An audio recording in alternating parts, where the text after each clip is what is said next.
Welcome to national rankers. मैं हूं आभा गुप्ता सेरीवाल और हम पढ़ रहे हैं क्लास 12 का अकाउंट, जिसमें चैप्टर 11 कंपनी के वित्तीय विवरण। कंपनी के वित्तीय विवरण में पहले हमने कंपनी के वित्तीय विवरण से संबंधित थ्योरी पढ़ी, फिर कंपनी अधिनियम 2013 में वर्टिकल फॉर्म में बनाई जाने वाली कंपनी की बैलेंस शीट पढ़ी कि किस फॉर्मेट में कंपनी की बैलेंस शीट बनाई जाती है, उसमें हमें क्या क्या लिखना है।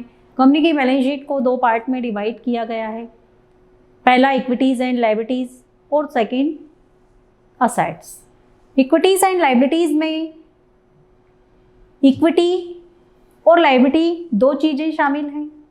इक्विटी जो शेयर होल्डर फंड्स और जो ऑनर की इक्विटी, ऑनर के फंड को दर्शाती है, जैसे equity share capital, preference share capital, उसमें issued capital, authorise capital, issued capital, subscribe capital, subscribe but fully paid up, not fully paid up. उसके अलावा अगर कोई कॉल्स इन एरियर है तो वो उसमें लिखा जाता है।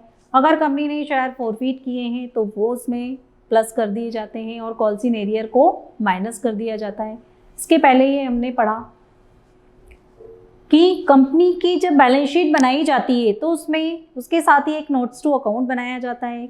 जितना भी डिटेल होता है वो नोट्स टू अकाउंट में लिखा जाता है। तो इक्विटीज़ एंड लायबिलिटीज़ का जो ए वाला सेक्शन था, शेयर होल्डर फंड, ये मैंने पहले आपको बताया। अब जो मैं आपको बताने जा रही हूँ वो है बी पार्ट, संचय एवं आधिक्य, मतलब reserve and surplus. Reserve and surplus में वो कौन कौन से आइटम्स हैं जो हमको इंक्लूड करना है, जो हमें उसमें लिखना है।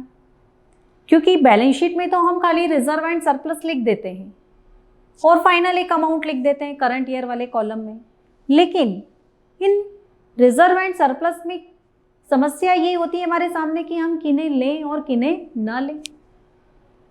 तो उसके लिए देखिए आप, सबसे पहला आइटम, संचय और आधिक्य को निम्न प्रकार वर्गीकृत किया जाएगा।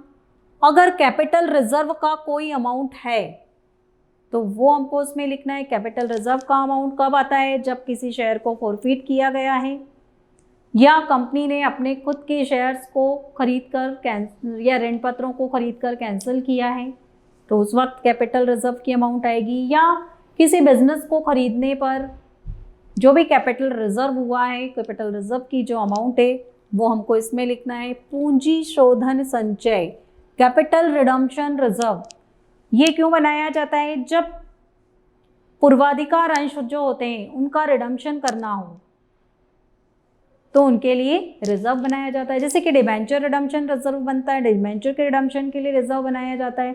उसी तरह से इनके प्रेफरेंस शेयर होल्डर्स के लिए भी रिडम्पशन करने के लिए जो रिजर्व बनाया जाता है वो इसमें आ जाएगा। सिक्योरिटीज प्रीमियम संचय, मतलब सिक्योरिटीज प्रीमियम रिजर्व अकाउंट, जब भी शेयर्स का निर्गमन प्रीमियम पर किया जाता है तो उससे प्राप्त प्रीमियम की अमाउंट को इसके अंतर्गत लिखा जाएगा। इसके अलावा debenture redemption reserve account, DRR account, पिछले चैप्टर में, इसके पहले वाले चैप्टर में हमने पढ़ा था कि जब भी कंपनी डिबेंचर का रिडम्पशन करती है कैपिटल में से, प्रॉफिट में से, या सेबी की जो भी गाइडलाइंस है उसके अकॉर्डिंग उनको डिबेंचर रिडम्पशन रिजर्व अकाउंट बनाना होता है, तो वो इसमें आ जाएगा। इसके अलावा पुनर्मूल्यांकन संचय, पुनर्मूल्यांकन संचय मतलब रिवैल्यूएशन रिजर्व, जब भी किसी असेट्स और लायबिलिटीज़ का कोई रिवैल्यूएशन कराया जाता है फर्म के द्वारा, या तो दो फर्में जब अमलगमेट होती हैं या रिकॉन्स्टिट्यूशन होता है तो उस वक्त रिवैल्यूएशन करवाया जाता है। तो रिवैल्यूएशन के लिए अगर कोई रिजर्व, क्योंकि रिवैल्यूएशन में भी असेट्स और लायबिलिटीज़ की जो प्राइस होती है उसमें फ्लक्चुएशन होता है, तो उस फ्लक्चुएशन से बचने के लिए रिजर्व बनाया जाता है ताकि जो भी उसकी लॉस होगी वो इसमें से कन्वर्ट की जा सके। इसके अलावा अंश विकल्प अदत्त खाता, शेयर ऑप्शन, आउटस्टैंडिंग अकाउंट और अदर रिजर्व, प्रत्येक संचय की प्रकृति, उद्देश्य एवं राशि स्पष्ट करते हुए, तो ये सारे जो रिजर्व हैं ये इसमें आएंगे। इसके अलावा आप देखिए सरप्लस,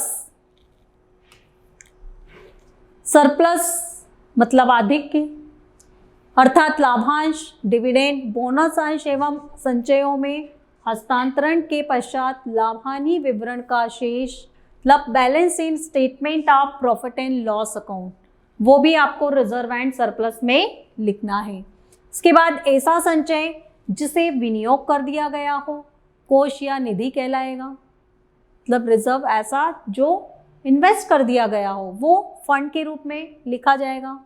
इसके अलावा प्रॉफिट एंड लॉस अकाउंट के डेबिट बैलेंस को सरप्लस हेडिंग के अंतर्गत ऋणात्मक नेगेटिव संख्या के रूप में दिखाया जाएगा, अर्थात इसको माइनस किया जाएगा। इसी प्रकार सरप्लस के नेगेटिव बैलेंस को रिजर्व एंड सरप्लस में समायोजित करने के बाद यदि रिजर्व और सरप्लस का नेगेटिव बैलेंस बचता है तो भी इसे इस शीर्षक के अंतर्गत दिखाया जाएगा। तो ये जितने भी आइटम मैंने आपको अभी बताए हैं ये सब आपको रिजर्व एंड सरप्लस वाले कॉलम में दिखाना है। रिजर्व या सरप्लस में एक से अधिक अमाउंट होने पर, एक से अधिक कॉलम वो चीज़ें होने पर हमें उसको नोट्स टू अकाउंट में फाइनली कैलकुलेट करके फिर जो एक अमाउंट है वो बैलेंस शीट में लेके जाना है। बट उसका हेडिंग रहेगा रिजर्व एंड सरप्लस। सब हेडिंग जो है इसमें आपको इन आइटम्स के अलावा और कोई से भी आइटम आपको इसमें ऐड नहीं करना है। इसके बाद जो हमारे अगले जो इसके पार्ट्स हैं बैलेंस शीट के, जिसमें आगे नॉन करंट लायबिलिटीज़ और करंट लायबिलिटीज़ हैं, वो हम आपको अपने आगे आने वाले वीडियोज़ में बताएंगे। Thank you.